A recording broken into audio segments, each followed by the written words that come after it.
other there's positive influences going on. But it's up to you to find those positive influences, keep those detractors away from you. And in your football story, you're going to have a lot of dreams and a lot of aspirations. Not every chapter is a good chapter. You're going to have good chapters and bad chapters. And in my football story, I will tell you that I probably have bad chapters most of the time. I didn't achieve most of the things I wanted to achieve. I, like a lot of you guys, I wanted to go on and wanted to play, to win state championships. I wanted to go play college football. I did some of that, but my ultimate goal is I wanted to go to the NFL. I wanted to play in the National Football League. I wanted to go on that field.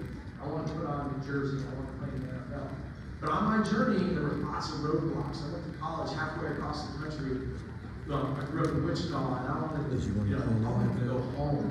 I wanted to quit and go home. I was on that field, 3 practices a day. I go to Midtown Community School, but I play for the Knights. And I would try to teleport myself back home.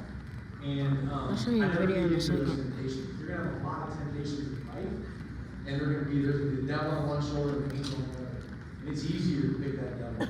It's a lot easier, okay? But just don't do it, okay? And understand that the dreams you have, you might not achieve them. I wanted to be a quarterback in college, right? My second year, the coach came up and he said, "You want to play next year?" I said, "Yeah." He said, "Well, the defense is down there." So I went down to defense and I played defense. Guess what? I love doing it, okay?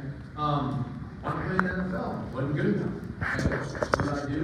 I took those failures and I started to law school. Be a lawyer. None of my family's a lawyer. None of my family went to law school.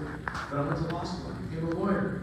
I liked it. Guess what? I applied for jobs when I was a second year law school. I applied for 50 law firms. I got one job.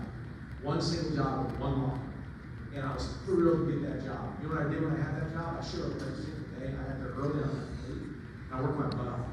Okay? I knew that's what I could control. That's what you guys got to do in life. You're going to have all these dreams, and they're going to change, they're going to be different. Okay?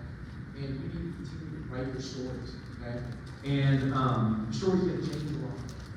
And it's going to be different than everyone's story is different. All you guys should think about that story. And I'm going to give you a preview of one chapter of my story. So I'm a freshman in high school, and I was fortunate enough to make the varsity football team. And we were plowing through the season. I roll out the pass, I put my foot in the ground, pop, pull my ACL. And that's all I cared about then. I was 15 years old, all I cared about was football and sports. At that moment, all of it changed, literally 1 second. 1 second. And I missed that season. We went on won the state championship. In fact, one of those games along the road, we find out in the state playoffs when we played Riley County High School. Okay? We've never even heard of Riley County. Okay? It's up by Manhattan. And we're getting Sky